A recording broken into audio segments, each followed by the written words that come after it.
Ali, c'est très difficile pour moi de prendre la parole après, après Zakia, puisque je ne suis pas afghane, donc je vais parler de mon aventure et de mon expérience ayant été plusieurs fois en Afghanistan. Alors, je vais faire une petite rétrospective, ce que moi je pense par rapport aux femmes afghanes.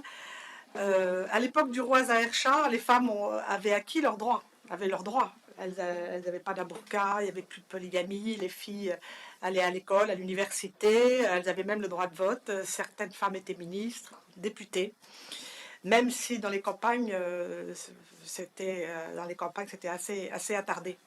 Ensuite, Mohammad Daoud Khan, je suis en train de vous rappeler toute votre histoire, mais bon, vous savez tout ça. Elles conserveront leurs droits dans un régime marxiste, mais enfin, les femmes conserveront leurs droits. Donc je dirais que Zahir Shah, Daoud Khan, régime marxiste, elles avaient leurs droits. Bon, et puis il y a eu l'invasion soviétique, puis la guerre civile, une guerre qui a duré 9 ans. Et je réitère ici que nous avons, enfin les Occidentaux, les Américains et nous-mêmes, enfin en tout cas les Anglo-Saxons, ont aidé l'État, armé les talibans pour lutter contre les... Enfin, vous savez tout ça mieux que moi. Ont armé les talibans pour lutter contre les soviétiques, créé les camps d'entraînement. Ben Laden venait également de là-bas. Et donc, je dirais que le droit des femmes a disparu, si je puis dire, le sentiment que j'ai, ça a disparu à partir de ce moment-là. C'est-à-dire qu'une fois que la guerre civile a été terminée, les talibans ont pris le pouvoir, et là, les femmes n'avaient plus aucun droit. Et moi, je me souviens d'avoir été avec un groupe de femmes, des femmes du monde entier au Tadjikistan à l'époque, faire une conférence où on avait fait venir de l'intérieur de l'Afghanistan des femmes afghanes, très courageuses, parce que elles prenaient des risques terribles. Donc elles arrivaient en hélicoptère, elles enlevaient, dès qu'elles étaient à Dushanbe, hop, elles enlevaient leur burqa, et elles nous ont expliqué tout ce qu'elles avaient vécu, tout ce qu'elles vivaient sous le régime des talibans. En gros, elles n'avaient le droit à rien. C'était même pas, c'est pas une histoire de droit des femmes. Là, c'était la moitié de la population était réduite en esclavage ou n'existait pas. Donc, pas le droit de sortir seule, évidemment, pas le droit de sortir, ou alors complètement avec la burqa et accompagnée d'un membre de leur famille. Évidemment, pas le droit d'aller à l'école, à l'université, tout ça, il n'est pas question. Pas le droit d'être soigné, puisque comme les femmes ne travaillaient pas, il n'est pas question qu'un homme puisse regarder une femme, donc elle n'était pas soignée. Enfin, on arrivait à des choses totalement insupportables. Et pour nous, occidentales, je me souviens le choc que ça a été quand ces femmes nous racontaient ça. Et je crois que ça a été les premiers témoignages qui sortaient de l'Afghanistan à l'époque. Puisque dans les chancelleries ici, on nous expliquait que finalement, les talibans, bon, il y avait la sécurité, ils avaient apporté la sécurité, et que finalement, c'était mieux que 9 ans de guerre. Bon, ben, qu'est-ce que vous voulez dire à ça? Oui, c'est sûr que c'est mieux que la guerre. Mais voilà. Ensuite, vous connaissez la suite, 20 années d'espoir après la chute des talibans, après le 11 septembre et la chute des talibans, la communauté internationale est intervenue en Afghanistan. Et là, je dirais qu'il y a eu à nouveau, alors bon, ça peut être très controversé, mais il y a eu à nouveau pour les femmes un soulagement énorme. Parce qu'il y avait même 20% de femmes parlementaires, des journalistes qui étaient libres, évidemment plus de burqa obligatoire, les universités, les écoles pour filles, au moins dans les grandes villes. Hein, je ne parle pas dans les villages du sud, et même d'ailleurs dans les villages du Panchir, que je connaissais bien, que je connais bien aussi, c'était pas évident.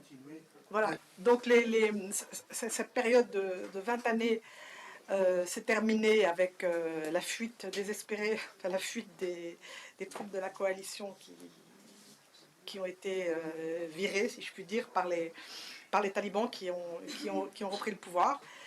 Donc maintenant on se retrouve, pour nous, je dois dire, pour nous qui nous étions tellement mobilisés pour les Afghanes depuis si longtemps, on est complètement, on a l'impression de retourner complètement à la case départ. C'est-à-dire que c'est les premières, ce qu'on constatait au début en Afghanistan, depuis que les talibans sont revenus à nouveau au pouvoir, c'était la même chose. C'est-à-dire que tous les reportages qu'on voyait, je suis pas retournée depuis, donc je peux pas témoigner, mais tous les reportages qu'on voyait, c'était à nouveau les femmes complètement sous la burqa. Bon, elles sont toutes extrêmement courageuses, comme ça a été dit, ça c'est vrai, donc elles ont continué à faire des manifestations, elles ont continué à être réprimées dans leurs manifestations. Bon, c'était compliqué, mais pendant tout ce temps, il y avait eu ce qu'on appelle un High Peace Council qui avait lieu à Doha, qui était dirigé à l'époque par le docteur Abdullah, où il y avait beaucoup de femmes afghanes comme Faouzia Koufi, que je connaissais bien, et qui travaillaient à une espèce d'accord. Et puis c'est vrai qu'un accord avec un accord inclusif, un accord qui pouvait faire une transition. Et c'est vrai que la fuite des talibans, la fuite des troupes occidentales et l'arrivée des talibans a tout mis à plat. Donc voilà, qu'est-ce qui se passe maintenant? C'est évident que la communauté internationale ne reconnaît pas les talibans et ne peut pas les reconnaître dans leur modalité actuelle. Mais l'Émirat islamique veut être reconnu. Et c'est vrai que le rôle des pays de la région est capital, comme l'a bien dit Ali Hasbin, la Chine, l'Iran, la Russie.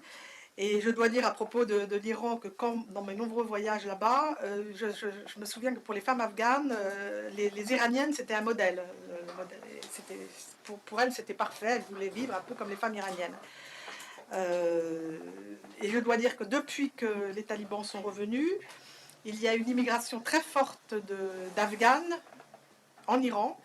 Et elles sont toutes scolarisées là-bas. Donc en fait, elles fuient, enfin celles qui sont du côté des Hérat, c'est-à-dire qui sont du côté chiites, enfin qui parlent farsi, fuient vers l'Iran, et là-bas, elles sont scolarisées. Donc c'est important, je crois. On ne le sait pas vraiment. Ça. Bon, alors que doit-on faire maintenant? Moi, je fais partie de toutes mes amies qui sont aux États-Unis, au Canada, à Londres, enfin partout en Europe. Elles sont toutes, il faut virer les talibans. Bon, alors, moi, je fais partie des gens, je pense que les Afghans n'ont pas envie d'une guerre de plus. On ne va pas commencer le cycle infernal de la guerre et il faut arrêter tout ça. Donc, ça me rend pragmatique et réaliste, mais même si c'est difficile à admettre. Alors, y a-t-il quelques bribes d'espoir pour les Afghans pour un avenir moins sombre? Alors, j'ai eu une conversation avec quelqu'un d'ailleurs qui est ici, qui est Karel, de l'Institut Schiller, voilà, qui lui-même revient d'Afghanistan. Ils ont organisé une grande réunion où il y avait, je crois, 300 personnes ou 600 personnes, dont 200 femmes. Enfin, c'était important. Ce serait peut-être pas mal qu'ils en disent un mot par la suite. Mais il y a eu la revue de presse que je lis régulièrement. Alors évidemment, surtout pas dans les médias occidentaux, parce que ça, vous ne voyez rien de tout ça.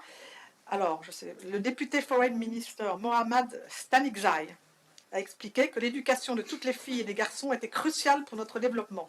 Bon, est-ce que c'est vrai?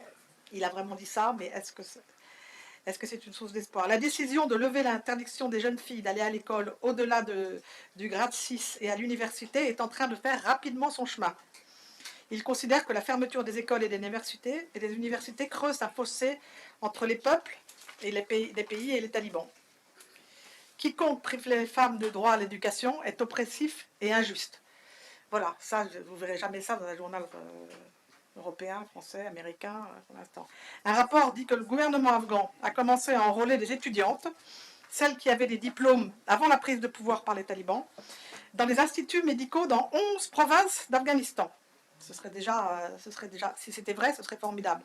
Évidemment, les activistes afghans ont vu cela d'un très bon œil, mais ils ont fait savoir que la réouverture des écoles scolaires et des universités pour les filles était vitale et que les talibans devaient revenir vite sur leur décision.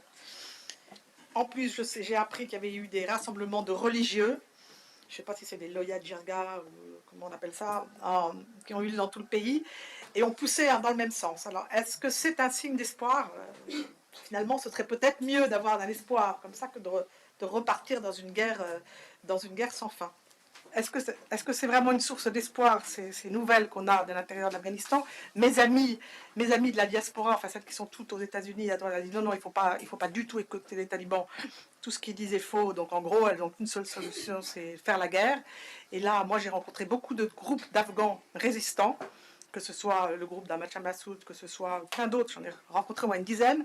Il n'y en a aucun entre eux qui sont d'accord. Et donc voilà, je ne sais pas quelle est la solution. Merci beaucoup. Pour avoir la paix. Merci. Merci bien.